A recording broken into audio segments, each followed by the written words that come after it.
The Islamic conquest of North Africa, a clash of empires and faiths. Welcome back to History Uncovered.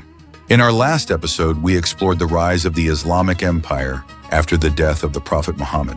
Now we turn our gaze westward, to the windswept deserts and rugged mountains of North Africa, where Arab armies carried not only the sword, but a new civilization. The conquest of North Africa unfolded gradually, beginning shortly after the consolidation of Muslim rule in Egypt. It was under the Rashidun Caliph Umar ibn al-Khattab that General Amr ibn al-As first led Muslim forces into Egypt in 639 CE. Within just a few years, by 642 CE, the ancient city of Alexandria fell. Egypt, the breadbasket of the Roman Empire, had been absorbed into the growing Islamic world. But the desert did not end at the Nile. This was no easy task. The terrain was brutal, and fierce resistance came from both the remnants of the Byzantine Empire and the native Berber tribes. One of the key figures in this chapter was Uqba ibn Nafi, a general of the Umayyads. In 670 CE, he founded the city of Kairouan in present-day Tunisia. It would become both a military base and a cultural capital of Islam in North Africa. Uqba's campaigns pushed deep into Berber lands, and legend says that by the 680s he reached the shores of the Atlantic Ocean.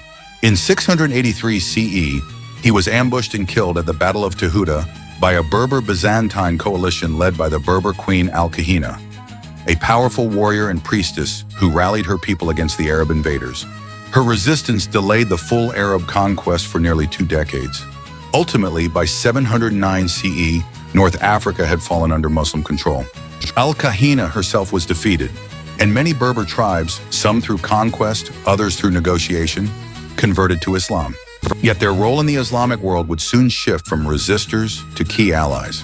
In fact, it was these newly converted Berber Muslims who would soon embark on one of the most daring campaigns in history, the invasion of the Iberian Peninsula. In 701 CE, led by the Berber general Tariq ibn Ziyad, Muslim forces crossed the Strait of Gibraltar, named after him Jabal Tariq, or Mount of Tariq. With just a few thousand men, he defeated the Visigothic king Roderick at the Battle of Guadalete.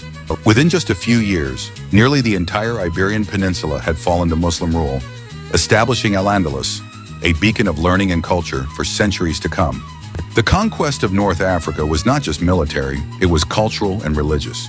Arabic became the language of administration, Islamic law took root, and great mosques and cities rose in the desert sands. But it was also a story of synthesis. Berber customs, African trade networks, and Islamic traditions merged to form a unique civilization. And yet, as with all empires, this expansion planted the seeds of future challenges. Tensions between Arab and non-Arab Muslims, questions of legitimacy, and rival dynasties looming on the horizon. In our next episode, we'll explore the Abbasid Revolution, a dramatic turning point that ended Umayyad rule and gave rise to a golden age of science, philosophy, and empire centered not in Damascus, but in the heart of Baghdad. This has been History Uncovered. Join us as we continue unraveling the extraordinary journey of the Islamic world through time.